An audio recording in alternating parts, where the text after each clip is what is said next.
Café Country, a sua dose de triatlon. Pega o seu café e vem com a gente. Fala pessoal, dando sequência aí a mais um dos nossos episódios de férias de intervalo de gravações, a gente também selecionou alguns trechos aqui de 3 episódios também que foram muito legais, com o Leandro Macedo, com o Alexandre Manzan e com o Oscar Galindes, contando um pouquinho de tudo que eles passaram no triatlon e tudo que eles ainda veem no nosso esporte. Então, no Leandro Macedo, a gente selecionou alguns pontos, né? Então, a primeira pergunta que foi sobre o surgimento de novos atletas aí no triatlon olímpico, depois das grandes performances dele e do Alexandre Manzan, principalmente, na década de 90. Perguntamos também para ele se ele teria um plano, se ele fosse membro da confederação, para elevar o nosso esporte, né, no triatlon nacional e mundial. Quão detalhista ele era na preparação dele, ele vai contar alguns detalhes, inclusive a coisa do elástico na sapatilha, que foi, nem pouca gente sabia, mas que ele foi um dos primeiros, um dos pioneiros a usar, ou pioneiro até a usar isso, né? Perguntamos para ele também sobre o talento, né, do esporte individual, né, porque a gente fala que tem muito esporte que a pessoa tem uma dedicação, apenas com o talento o cara consegue definir um esporte, né, e no triatlon a gente perguntou para ele se é um pouco diferente isso. Outra coisa que chama atenção no Leandro também é que ele é muito calmo, né, muito centrado. Então a gente perguntou para ele se nas provas ele também era assim e qual foi o trabalho mental que ele tinha para ser assim, para se desenvolver, né? Ou se ele sempre foi assim, calmo.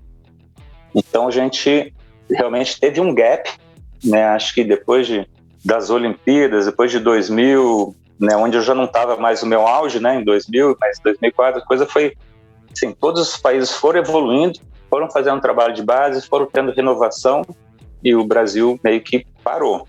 Eu acho que a gente tem condições de voltar, né? Tá se esboçando aí umas promessas, né? O Hidalgo, acredito muito que ele é um menino completo, né? Falta pouco para ele deslanchar aí. Basicamente, digamos que ele tem muito mais talento do que eu e o Manzan tínhamos, né? Porque ele já tem a natação pronta, tem a bike pronta e falta só ele ajustar a corrida para chegar naquele nível, né? Para passar para outro nível, na verdade.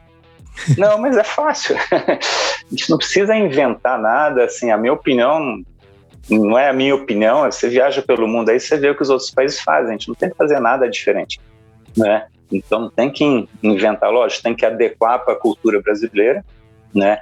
Mas assim, não é só o triatlo, desde a educação, né? Então se a gente não tem esporte na escola, educação física, né? Que é onde teria que nascer toda a cultura esportiva, né, para a gente ter, naturalmente, talvez nem precisasse, se tivesse escolas públicas, nem precisaria de um projeto social, era só atividades, né, que englobasse várias modalidades, inclusive o triatlo, por exemplo. E depois, partindo se a escola favorecesse isso, já que já tem várias estruturas ou fazendo parcerias, e depois disso, nas universidades, né, para você dar essa sequência, saindo da escola, para ele poder, né, ter uma formação acadêmica e continuar buscando, né, quem tem o talento, buscando a performance, seria o caminho. Então, acho que a gente, fazendo projetos isolados, enquanto não tiver uma ação, né, governamental assim, de incluir na escola e na universidade, a gente não vai cortar, não vai quebrar esse gap que existe aí, né, com projetos isolados, né? E o que você falou de técnicos, com certeza, o projeto técnico para a escolinha tem que ter um perfil, mas ele tem que estar sendo monitorado pelos técnicos de alto rendimento, né? Assim, que vão periodicamente fazer visitas às escolas ou projetos sociais e tal. Em Sydney, nas Olimpíadas, né, eu fiz o 3º melhor tempo da bike. Não sei se dá para ver aqui. Essa bike aqui... Dá sim. Dá para ver que tem um quadro aí, não sei. Num papel milimetrado, tá. Eu desenhei e mandei fazer uma bike que eu era patrocinado pela Caloi, fazer em Portugal. Eles falaram, a gente vai te patrocinar. Eu falei, tudo bem, mas eu quero desenhar a minha própria bike. O percurso lá exige uma arrancada, saía da água, já tinha uma subida, precisava de uma bicicleta curta, né, para ter agilidade, para subir bem e para acelerar bem, né? Então, assim...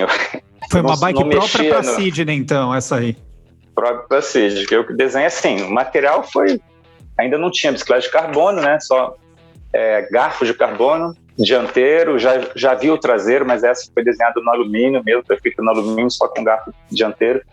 Então, assim, eu entrava nos mínimos detalhes de tudo, assim, gostava de inventar algumas coisas para adaptar para ver se melhorava. Várias histórias. Rapaz, até onde eu sei, o triatlo na mudança de 95 começou a mudar de sem vácuo para com vácuo, né, as provas da ITU.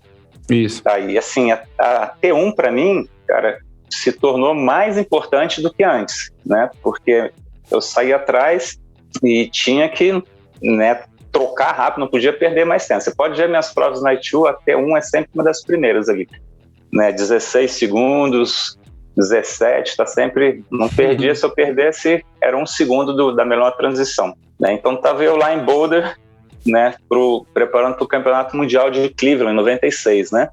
E vocês falando, foi onde que o Greg Bennett, ele deve ter falado que eu tirei o 3º lugar dele lá, passei ele no final.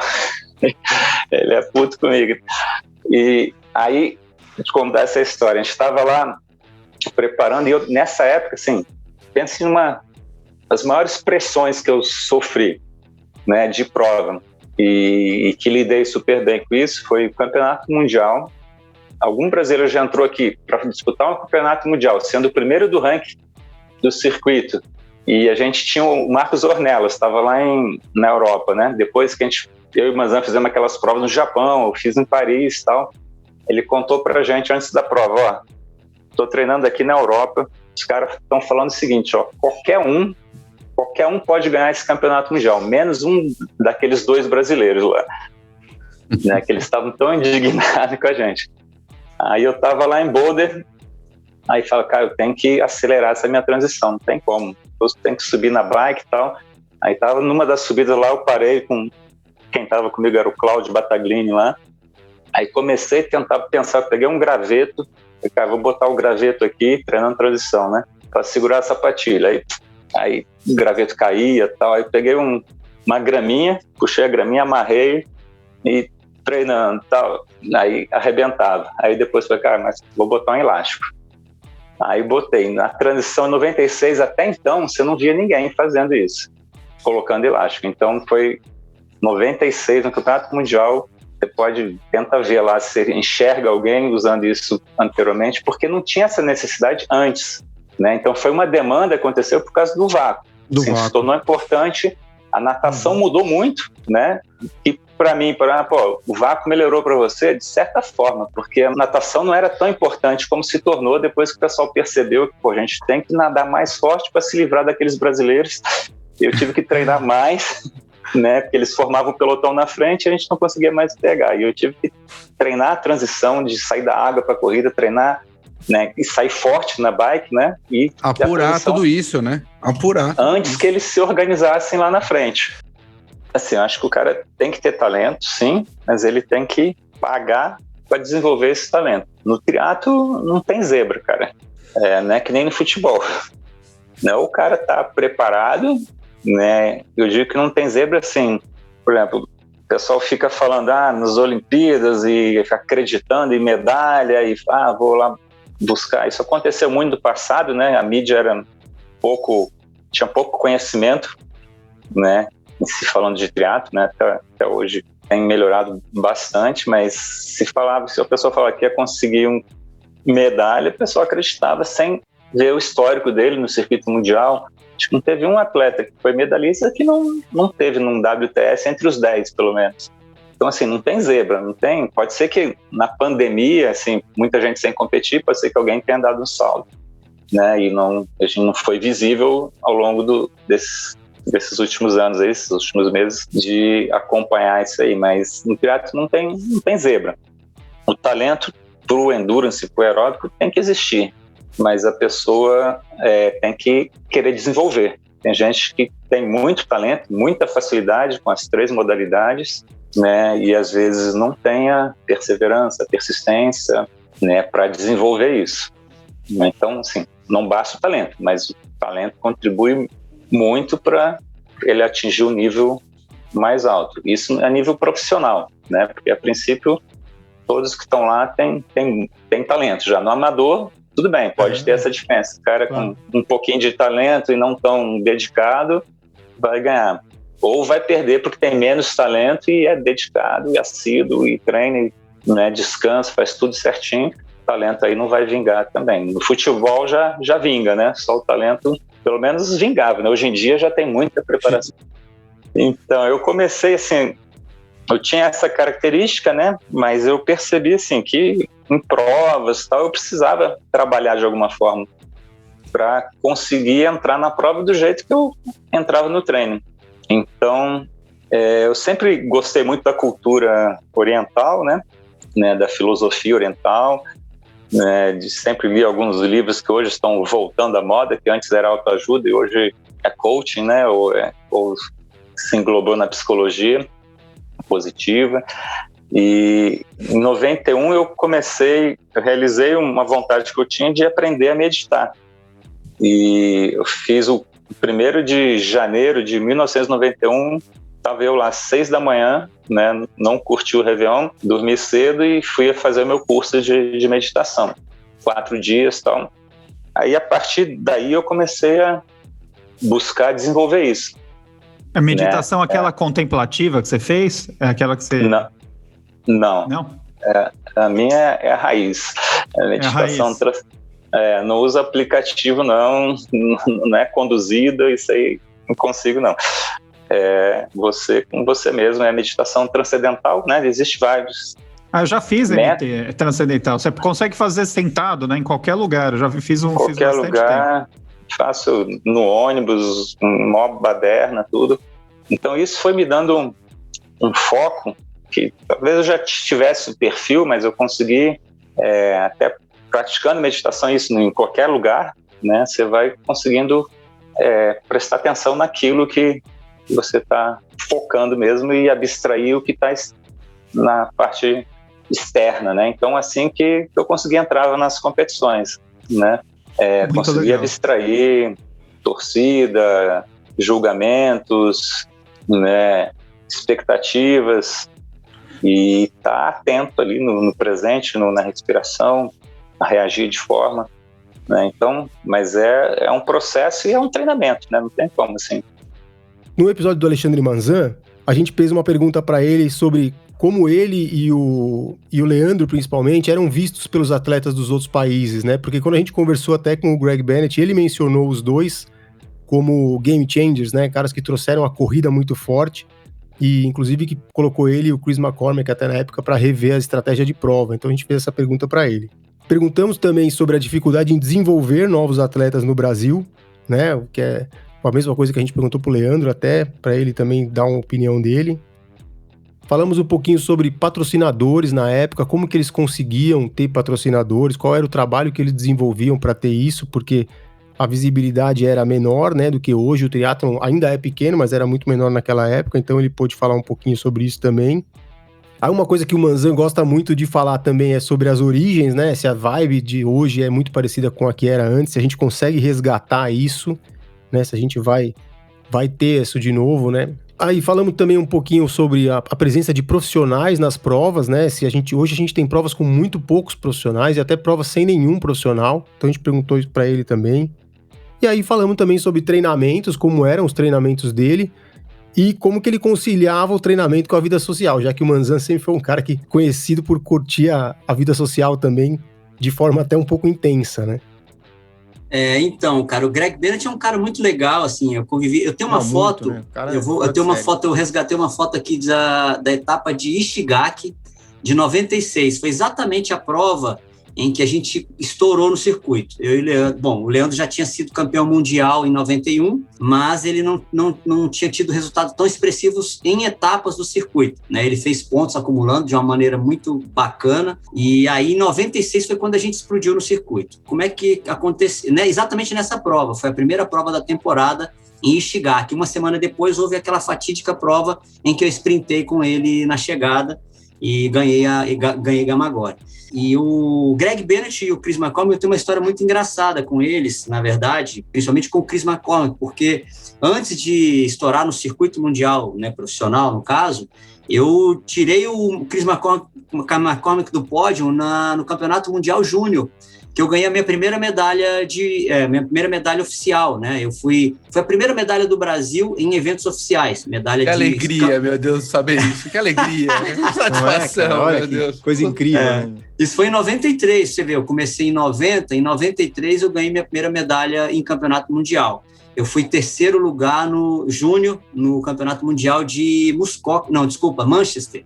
Na Inglaterra. E essa eu já tinha uma corrida absurda, assim, né?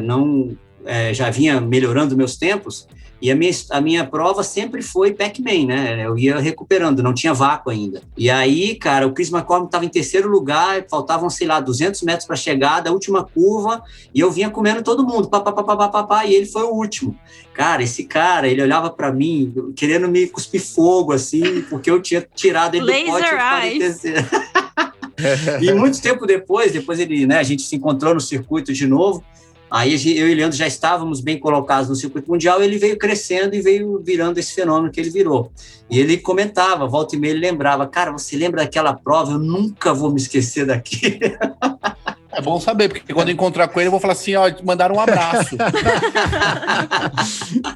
Mas sabe o que é o legal, cara? Voltando ao assunto do respeito do Greg Bennett e do Chris McCormick, nós éramos arquirrivais, né? Eu, principalmente com o Leandro, né? A gente sempre brigou nas provas, depois que eu cresci, cheguei ao nível dele, era briga de gigantes ali, né? Mas a gente terminava na prova, né? A gente sempre se respeitou demais em relação aos atletas do circuito mundial, a gente tinha um respeito muito grande. Existia uma admiração, era o mesmo que eu admirar a força do pedal do Galindes, vamos supor.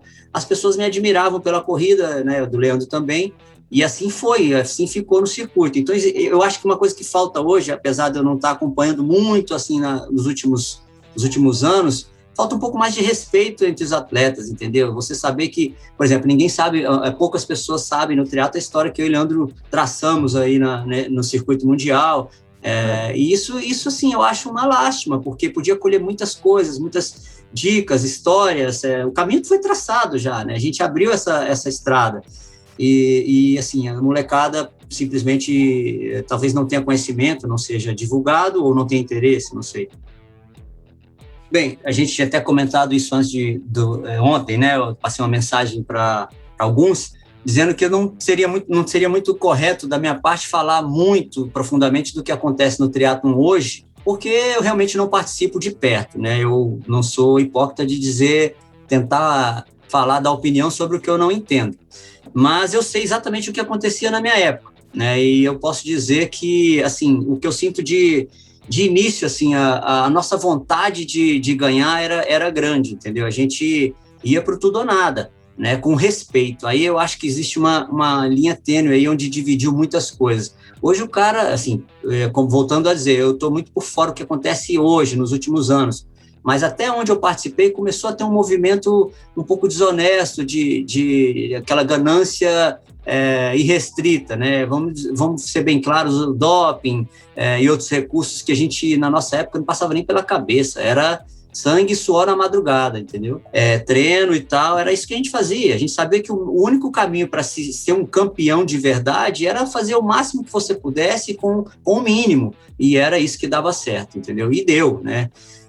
Uma coisa que você falou em relação aos ídolos, isso é fundamental. Você tem que ter ídolos no esporte, senão você não renova essa questão. Agora, eu não posso dizer hoje assim, eu não conheço profundamente os meninos que estão aí hoje treinando, porque a fase é diferente, né? O mundo mudou, o triatlon mudou, então não dá para dizer quais são as dificuldades, as facilidades que eles encontram hoje. Agora, uma coisa que mudou, eu lembro de fato assim, que mudou um pouco a essência do triatlon foi a questão de currículo, né? Eu lembro que teve uma época no Ironman que começaram a colocar uma categoria empresário, né? Assim, cara, categoria empresário no triatlon, né? Você está fazendo um esporte, aí você bota uma categoria de empresário. Eu acho que assim, ali todo mundo é absoluto. Você é um ser humano que está praticando um esporte. E daí para frente, eu acho que as coisas se transformaram um pouco. Não estou dizendo que foi só isso. Existe uma procura hoje muito grande por um carimbo do Ironman no seu currículo. Pode ser não ser tatuado literalmente, como muita gente faz, mas que, eu fiz um Ironman, eu completei um Ironman. O cara se arrasta por 15 horas e acha que é um triatleta Ironman, né?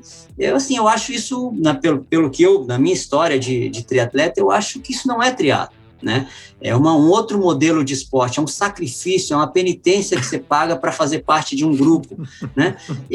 O condicionamento é outra coisa. Você ser um triatleta é você explorar suas capacidades físicas, mentais e inclusive sociais para você se tornar um grande atleta, né? Não existe corta-caminho para isso. E o que eu vejo hoje, sinceramente, de longe, pelo menos, é que as pessoas estão sempre tentando achar um desvio, um caminho mais curto para chegar a um objetivo que não são capazes, né? Enfim, eu posso estar falando uma grande besteira aqui, mas eu acho que isso mudou muito o triatlo. Não, era tentativa e erro mesmo, né? A gente não tinha uma cartilha, você não tinha um livro, você não tinha internet, né? Então, assim, era tentativa e erro. Existia um protocolo de treinamento, né, padrão, bem básico, e de outros esportes, do atletismo, do ciclismo mais antigo e tal, em que a gente adaptava, né, fazia uma adaptação para o triatlo. Mas era extremamente difícil. Eu lembro que tinha gente que tinha 2 técnicos, um só de corrida, outro só de ciclismo, outro até 3 com da natação, e era horrível para você sincronizar as 3 atividades com 3 técnicos diferentes, né? Porque não existia um protocolo do triatlo como existe hoje, técnicos especializados só no triatlo, que fazem ali uma coisa bem vomitadinha e perfeita para o cara treinar. E a gente ficava errando. Cara, exagerei, chegava até o ponto do técnico do ciclismo, ser humilde ao ponto de falar, cara, eu acho que eu errei a mão com você, e abaixar, né? Ou então da corrida, cara, aí você já tinha perdido uma temporada, né? E assim foi, né? A gente perdeu muito tempo com isso, sem dúvida. Mas eu acho que você acaba explorando outras qualidades do seu corpo, né? A tolerância, recuperação, enfim, não estou dizendo que as pessoas, todo mundo tem que passar por isso, mas foi uma fase em que eu guardo muita coisa boa, assim, que me deu estrutura emocional e física para correr circuito, etc. Mas voltando à questão do Ironman, eu falei uma coisa muito feia, que era falar das 15 horas, né? Eu não deveria ter colocado números no tempo total. Mas coloca 17,1, que fica tranquilo para todo mundo. Não, realmente é só uma referência. O que eu quero dizer com isso é que o triatlo é um esporte individual, queira você ou não, né? Muitas vezes você deve ter já ouvido isso de algumas pessoas, você é taxado de egoísta. Isso quem me falou foi o Chris McCormick, por uma grande coincidência. Eu vi ele falando num relato, num artigo, e eu concordo plenamente com ele, entendeu? Se você quer ser um campeão de verdade no triatlo, você tem que ser um pouco egoísta. E não é egoísta ao ponto de evitar as pessoas, de não conviver com a sua família, mas o triatlo é individual. Você tem que se dedicar seu corpo e alma àquele esporte para explorar o máximo que você tem. E isso é um pouco egoísta, faz parte da característica do esporte. E voltando à questão do que existe hoje, pelo menos até onde eu consigo enxergar, é que as pessoas não fazem o triatlo para si, né? Fazem para os outros. E aí é que está o grande erro. O triatlo é seu, é interno. Né, os seus limites, as suas dificuldades são pessoais, né? E você transporta isso para as pessoas que estão te assistindo, com suas fotos, com suas justificativas e seus dilemas. E está errado, né? Eu acho que, cara, as pessoas têm que interiorizar mais o triatlo, né? Para você. Então, faça até onde você consegue, sem apelar, e, enfim, dentro das suas capacidades e etc. Não. Eu acho que não, mas eu concordo com você, né? O esporte mudou, e mudou não só porque o esporte, as pessoas tiveram uma visão, uma idealização diferente com o resultado do triatlo, mas eu acho que o mundo mudou, as características de você poder treinar hoje são totalmente diferentes das que a gente tinha na nossa época, né? E como você falou muito bem, hoje o triatlo cresceu por conta desse acesso que hoje as pessoas têm com o esporte. Isso é muito bom, por um lado, né? Hoje tem milhões de pessoas fazendo triatlo, né? E isso é legal. Mas essa pergunta me foi feita há pouco tempo por umas pessoas. Mas a gente tem que resgatar aquela época do triatlo, aquela época de ouro, aquela época de essência, tal. Eu falei, olha, você não vai resgatar isso nunca mais, entendeu? Porque o mundo mudou, as pessoas não vão voltar a pedalar, grosso modo, né, ironicamente, pedalar de sunga e achar que isso é essência. As coisas mudaram. Eu acho que o que pode ser feito é criar nichos específicos dentro do triatlo, né? Hoje existe o triatleta que ele quer fazer uma social e por que não, né, participar de uma prova da maneira que puder, e isso gera renda, isso espalha o nome do triatlon. Eu vejo isso de uma maneira boa até. Não é o triatlon que eu gosto de fazer, que eu aprendi a fazer, mas eu acho que você tem que criar nichos, né, tipo os minimalistas ou os triatletas de essência. Isso pode engrossar um pouco o caldo, porque tem muita gente que gosta dessa fase e que não viveu isso, que gostaria de viver, né? Mas daí, assim, vamos pegar por um lado mais técnico hoje. Eu acho que desigualou demais o triatlo, entendeu? Você conseguia ter uma disputa mais justa na época que a gente começou.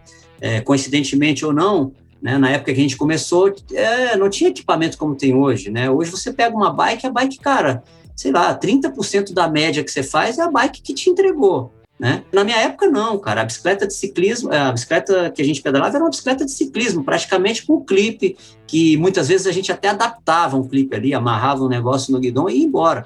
Cara, e sinceramente a gente fazia médias absurdas. Se você pegar o tempo do Mark Allen, que no Ironman de 89, que foi quando ele disputou 89, lá com o Dave Scott. Enfim, entre outros anos também, não foi só no eles ainda tem um tempo, acho que ele fez 4,24, eu acho, cara. É muito próximo do que os caras fazem hoje, entendeu? É próximo, né? Assim, se você colocar uma proporção, é muito próximo.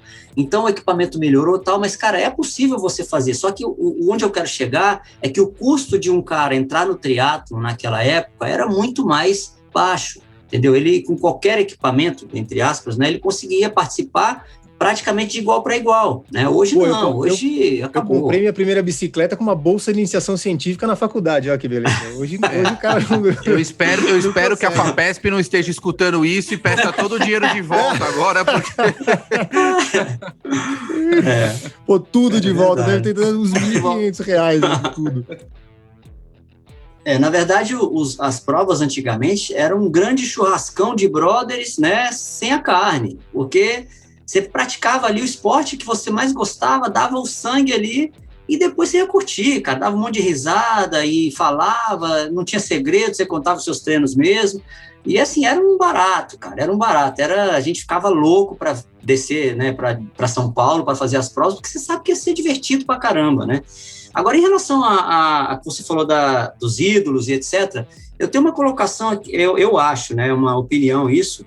Hoje é muito mais difícil você ser um profissional, e por conta disso eu acho que existem muito menos ídolos hoje do que na nossa época, por conta de interesses de patrocínio, você tinha colocado aí.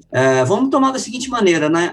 Hoje você tem a internet aí, o Instagram, as redes sociais, que você vira um ídolo, né, da noite para o dia. Você vira um campeão da noite para o dia, sem ser um campeão e sem ser um ídolo. Então, isso, a internet é um lado, eu acho, negativo, ela te oferece uma competição desigual, né? Então, ficou muito mais difícil para um cara pró, um cara que realmente tem performance, se destacar nesse meio, porque hoje não tem, é inevitável.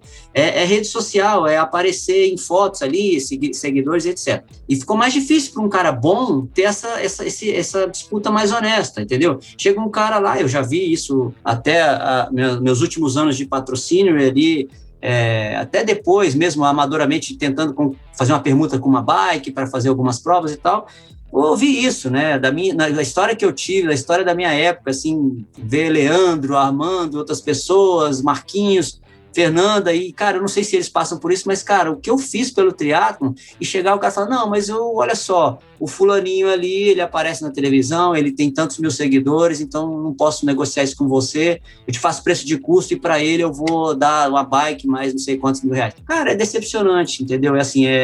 Você ver uma inversão de valores muito grande. Mas eu não lamento isso é o caminho que se tomou, eu acho que não tem volta, né? É uma coisa muito... disposição hoje, né? Você, quanto mais aparecer, melhor, independente do seu lado performático, ser bom ou não. Teria que performar nos dois hoje, né? O atleta profissional também teria que ter esse lado, a gente já discutiu isso algumas vezes aqui, o cara tem que estar exposto, não tem jeito, tem que se expor nas redes sociais, tem que aprender também isso, né? Isso eu vou assumir, assim, na nossa época era mais fácil nesse ponto, porque você fazia, né, treinava, se dava o osso e tal, e competia. A mídia não era com você, né? As revistas iam lá, tiravam foto e você estava bem na fita. Hoje o cara hoje não. Fazer. Hoje é hoje trabalho em dia seu. Você tem que treinar, ter resultado e postar. Exatamente. Tem que ter essa parte, tá nas mídias sociais, não necessariamente mais nas revistas, né? Não existia naquela época. acabou a revista, né? Hoje é isso aí mesmo, né? Eu tive pouquíssimos treinadores. Praticamente passei a minha carreira toda com o Zé Gustavo. Num determinado momento, lá no meio disso tudo, eu quis fazer um experimento com outra pessoa, um técnico do Rio, mas logo assim, eu vi que o estilo do treino, né, a maneira de treino do Zé Gustavo era muito boa para mim, se encaixava com o meu perfil. E depois de um tempo, aí depois que eu voltei a ser amador, no caso, né, lá de 2000, 98 para cá, eu venho me autotreinando. Sou formado em educação física e eu vejo uma vantagem e uma desvantagem em você se autotreinar, né?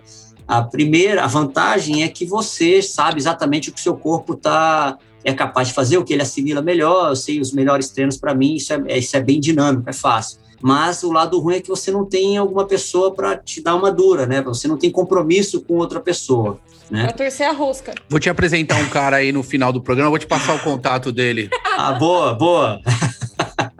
Boa. Mas voltando à questão dos treinos, cara, eu lembro de, assim, e isso eu vejo hoje que era bem assim, não é desnecessário, né? Foi um experimento. Mas o meu treino, ele girava, em média, em torno de 300 quilômetros de bike por semana, uns 50 de corrida, e a natação dava ali uns 3.000 metros 5 vezes por semana. Você vê, né? Olha isso. Olha isso, Betão. Isso é o que vocês fazem e não andam. Você vê como não tem jeito. A gente faz mais do que isso, meu Deus do céu. Tem alguma coisa errada. Tô errando. Como é que é o nome do técnico? José Gustavo? Zé Gustavo. Me dá um contato do Zé Gustavo. Deixa eu falar com o Zé Gustavo. O esforço tem, o que falta é o talento, viu, Wagner? É o talento, não tem... Sabe quando eu vou correr pra 30? Você vê, ele corria 50 km por semana. Se eu correr 100 km por semana, eu não corro pra 30. Se eu correr 200 km por semana, eu não corro pra 30. Você corre Mas aí, só você tinha... por semana, você morre. Você tinha um treino favorito, mas você sempre teve algum treino que você curtia fazer? Era pista, era longo, não sei, bike? Tinha alguma coisa que você gostava ou que você gosta até hoje? Eu sempre gostei de treinar, eu treino até hoje, né? Eu deixei de competir já há um tempinho, mas assim, eu treino todos os dias. Não treino mais exatamente a mesma rotina, mas eu treino todo dia. Eu gostava muito de pista, apesar do sofrimento, eu achava aquele tradicional lá, eu tinha um treino de 8 de 1000. Era sangue, suor e lágrimas, literalmente, né? Na madrugada. Na madrugada. O Wagner gosta do treino de pista também, né? Pista da Marginal, que ele pega de carro hoje. É esse treino que ele gosta. Tem jeito, né? Aí é... Esse treino eu gostava muito, eu via muito resultado nele. Mas eu nunca gostei de pista, digo, de track and field ali, do local. Então eu fazia esse treino na rua mesmo. Eu tinha alguns trechos marcados, que na época não tinha GPS, não tinha reloginho. Você ia com a bike antes, marcava ali quilômetro por quilômetro e dava um trabalho, porque você não queria ficar indo e voltando, então você fazia uma volta de 10 para marcar quilômetro por quilômetro. Isso era, a pessoa pode achar meio ridículo, mas era uma coisa artesanal do triatlon e uma maneira de você se envolver mais com aquela história toda. Sua cabeça ia se preparando para aquele treino, só de você ir lá deixar uma água escondida ali num copinho. O pessoal da maratona fazia isso muito. Foi uma aventura muito boa, entendeu? Porque, assim, eu guardo com muito carinho aquela época. Apesar de... eu tive vários patrocínios que não gostavam muito desse perfil que eu adotava, né? De ser um cara boêmio e também fazer resultados, né? Assim, um patrocínio quer ver você fazendo resultado e treinando, sendo profissional, o que eu entendo muito bem hoje, né? Eu acho assim, você só é jovem uma vez na vida, né? E você desperdiçar essa juventude que é fazer besteira mesmo, fazer merda, vamos falar, é assim, cara, você vai acabar fazendo merda quando velho. E eu acho que tem a hora para você fazer isso. Feliz de mim que consegui conciliar isso, né? Agora, algumas coisas eu errei, né? Eu errei a mão, eu fui muito rebelde em alguns momentos e acabei perdendo com isso, enfim, um caminho profissional, né? Poderia ter rendido um pouco mais a minha carreira de triatleta profissional. Não digo que foi por causa de ser boêmio, mas aí por opções mesmo dentro do triatlo, dessa questão de ser curioso, de querer pular para outra modalidade e tal. Mas eu achava muito saudável isso, né? Eu nunca exagerei, as pessoas sempre exageram um pouco no que contam, né? É verdade, mas aumentam. Aí eu tinha um controle disso, né? E eu me diverti muito, eu acho que eu era um atleta feliz, como eu lembro de ver atletas do meu nível meio que infelizes, que duraram um pouco tempo. Talvez tivesse faltado um pouco mais de felicidade na sua rotina de atleta, né? A minha eu completava dessa maneira. E no episódio do Galindes, a gente começou perguntando para ele como foi o início dele na vida esportiva, quais foram os esportes que ele praticou, se na Argentina também existe um apoio muito maior aos esportes coletivos, como aqui no Brasil, principalmente com o futebol, lá que eles também são tão apaixonados como nós, né? Falamos um pouquinho sobre a superação do esporte, né? O triatlon como um esporte de superação.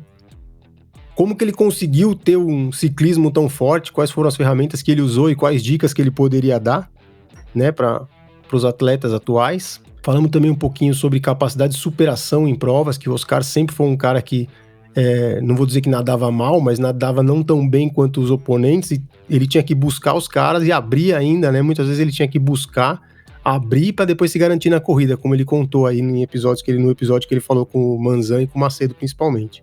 E também falamos um pouquinho de parte mental com ele, que é sempre uma coisa que é interessante a gente discutir.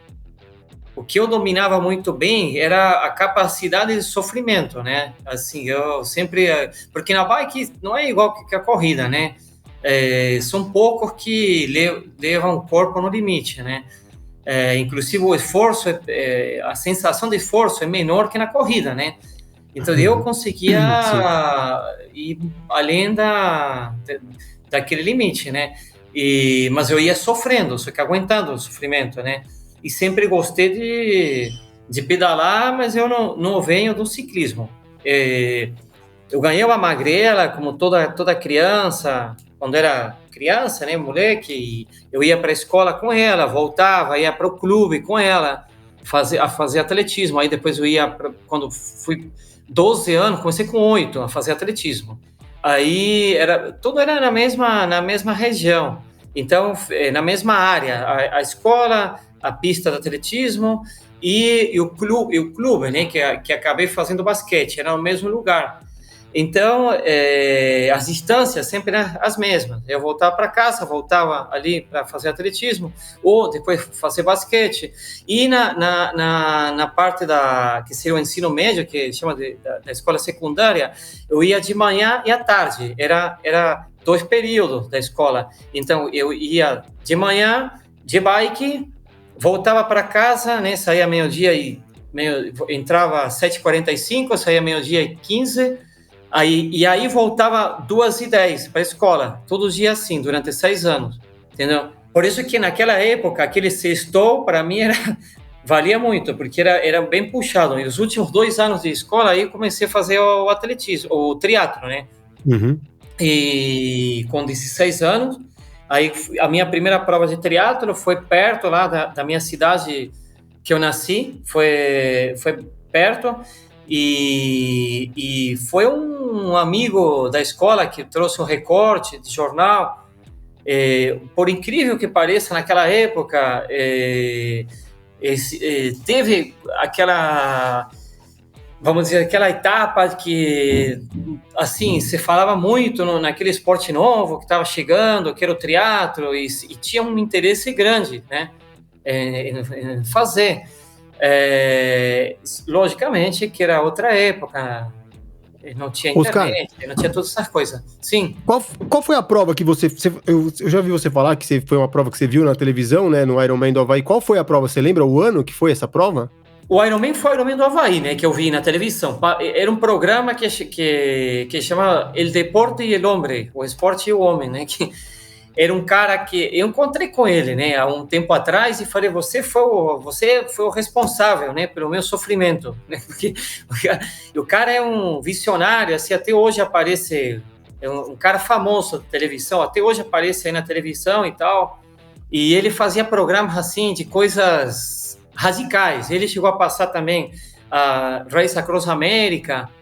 E naquela época, nunca teve um time argentino fazendo a Race Across America, né? Eu participei com o Carlos Galvão em 2014, né, da Race Across America, mas nunca teve um time totalmente argentino. E ele passou o Ironman do Havaí. Eu não lembro o ano que ele passou, deve ter passado aquele ano, né? Não lembro. A imagem que marcou muito foi de 82, né? Com a Julie Mons e a outra menina engatinhando e tal. E isso marcou todo mundo, né? o marcarem e tal. Bom, e aí eu falei assim, nossa, eu quero fazer isso aqui, entendeu? E eu nunca tinha nadado, a minha natação era, tipo, quando chegava o inverno, o verão, porque as estações são bem marcadas, né? Na Argentina, o inverno é frio, lá não é tão frio assim, entendeu? Não neva a cada 20 anos, que é uma coisa assim muito rara, né? Fora do comum. Fora do comum. E quando chegava o verão, aí tinha a piscina, né, do clube, que eu ia, uma piscina de 50 metros, mas era só para curtir. Eu não tomei aula de natação. Então, esse foi o grande problema. Eu comecei a nadar com 16 anos. Então, né, dava soco na água, né? Não, eu acho que acontece o seguinte, por exemplo, o basquete, né, que teve aquela Legião de Ouro, né, da Argentina, Ginóbili, eu tenho vários amigos ali, porque Córdoba é realmente um berço de campeões, né, de basquete, os irmãos Milanese, o vice-governador de Córdoba, o Pete Campana, foi jogador de seleção também. Hoje ele está lá no esporte, na Secretaria de Esporte. Eu vira e mexe, mando uma mensagem para ele. Tenho contato com vários deles, assim.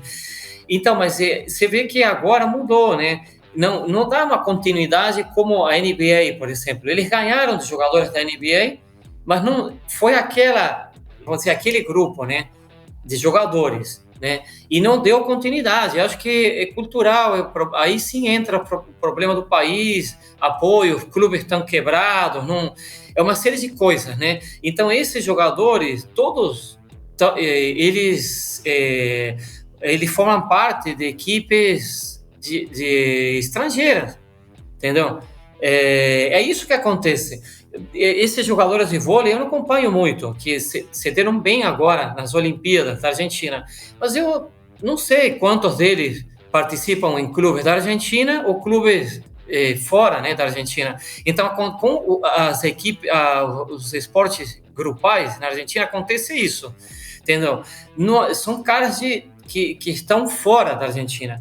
Então, aí a natação tem problema, triatlo tem muitos problemas, não tem apoio, essa pandemia acabou com tudo. Então, cultural, vamos dizer assim, não é culturalmente, é costume da Argentina de não apoiar tanto o esporte quanto o Brasil, não? Por isso é que eu, assim, quando falam que aqui tem pouco apoio, eu discordo, porque eu acho que o orçamento do COBE é tudo bem depende do referencial, né, Oscar? Eu acho que cada atleta, seja profissional, amador, não interessa, ele tem que entrar na prova, assim, sabendo o que ele quer, entendeu? Porque tem muita gente que fala, vamos para a cabeça, aquela frase que fica legal na rede social, né? Mas, assim, muito leão de treino e gatinho de competição, que a gente fala, né? Agora, é um esporte de superação, portanto, você tem que ter uma dificuldade, né? Você não pode ser um menino mimado aqui, porque você tem que cair na água um pouquinho gelada, você tem que pegar vento contra, e a galera não quer fazer isso hoje. Olha, assim, eu acho que o primeiro DNA não tem outra coisa, né? Isso é fato. A parte, vamos dizer assim, antropométrica também. Cara, eu tenho perna comprida. A minha musculatura sempre foi, né? Foi uma musculatura com um percentual de massa muscular alto, 54%. E aquele negócio que eu não cheguei a comentar, que eu ia falar para vocês do basquete, me ajudou bastante também, porque isso aí, e a outra, aquela base, porque o atleta, ele primeiro, assim, vamos dizer assim, o atleta formado, como ele se forma, né? A parte mais, vamos dizer assim, de início, né? Aí você tem uma formação da base, de uma criança, né, de 8 anos até 12 anos, e aí começa essa formação da base, você tem que ficar brincando. É muito difícil numa cidade grande, a criança ir de bike para a escola. Aliás, é uma cidade pequena, hoje está mais difícil também, porque, né, é tudo elétrico, todo mundo tem carro, e fica difícil. Então, fica mais difícil de você ter aquela renovação de atleta. Está ficando cada vez mais difícil também, entendeu? O fato de eu ter feito 6 quilômetros todo dia com a minha magrela me deu uma baita de uma base, entendeu? Isso é fato e me ajudou muito. Além de que tudo que eu fazia ia de bike, tipo assim, vamos com meus amigos jogar bola, ia de bike, entendeu? Vamos não ser na casa de alguém, ia de bike. E isso me ajudou muito. E aí, o basquete, eu comecei com 16 anos, né?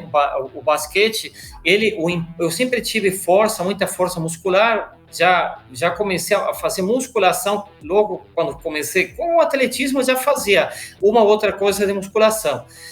Com 13 anos, mais ou menos, por aí, 13, 14 anos.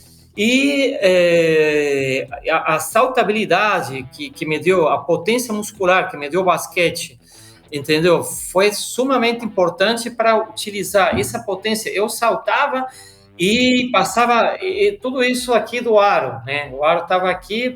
Pliometria hoje, todo dia. Todo dia, exatamente. Hoje eu salto e não encosto na rede. Entendeu? Lógico que eu tenho 50 anos, mas hoje não chego nem na rede. Então, toda essa potência que eu fazia para a pliometria para cima, imagina como o Sanders falou para mim, você esmagava os pedais, ele falou uma vez para mim. Tudo aplicado no pedal, né? Tudo que eu aplicava para cima, aplicava no pedal. Né? Exatamente. Então, isso foi Isso eu acho que me ajudou bastante também, o fato de ter feito o treinamento de basquete, tudo, né? Consegui, eu não era um cara alto, nunca fui, sempre tive 1,75 m, agora tenho 1,73 m, né?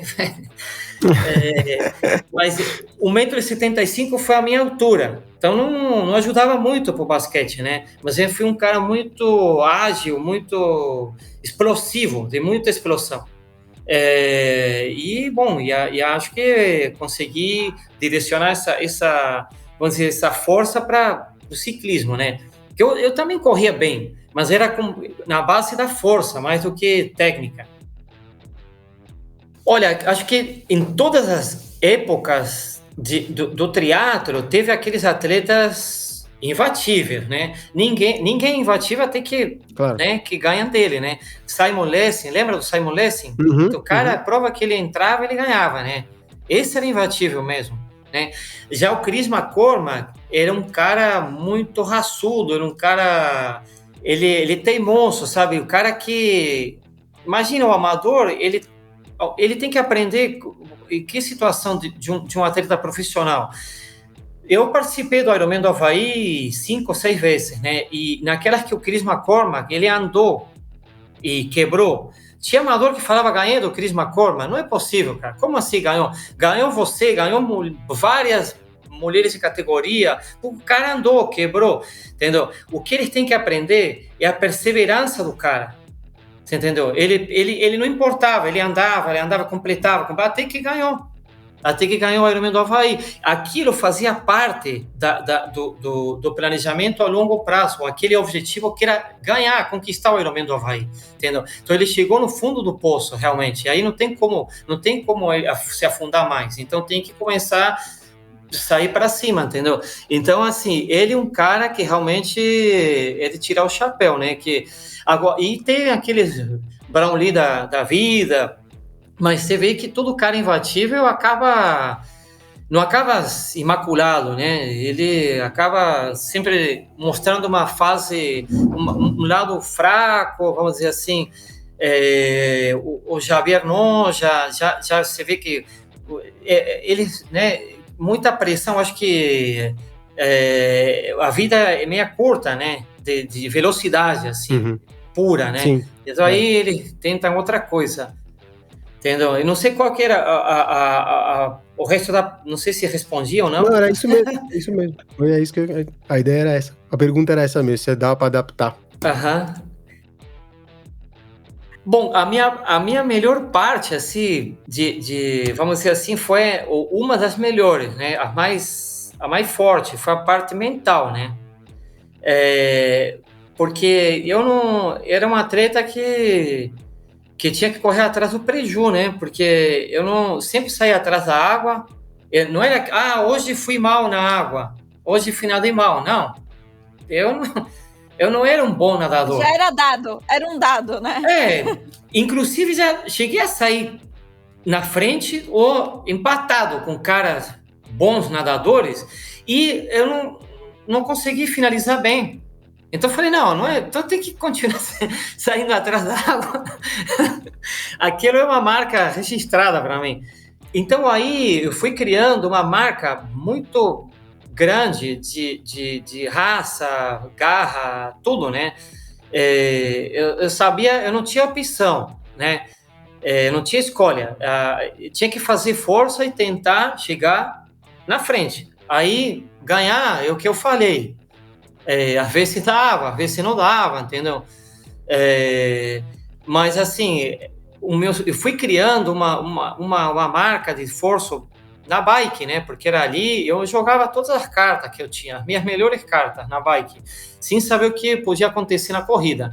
Isso aí era não faz muito tempo, ano passado, numa conversa com o Manzan, eu cheguei a comentar para ele, e ele ficou calado, né? Porque ele, falei, sabe, eu tinha um cálculo aí matemático para ganhar de você e o Leandro. Eles foram, né, os melhores concorrentes, Leandro. Manzan, assim, Leandro competia mais talvez com o Leandro, mas Manzan também. Manzan faz aniversário no mesmo dia que eu faço, 5 de junho. E eu tenho muito respeito para, lógico, esses caras, né? Imagina, eles me ajudaram muito a melhorar e eu acho que, tomara que eu tenha ajudado também eles a manter, melhorar a performance, enfim. E assim, falei para ele, eu tinha que abrir 1 minuto e 40 de vocês na bike, 40K, né?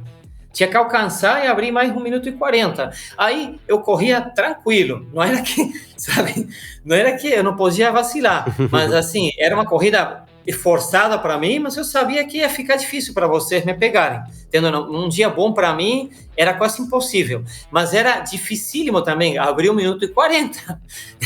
Era muito difícil. Então porque tinha que buscar ainda, né? Tinha que buscar e abrir, né? E sempre a minha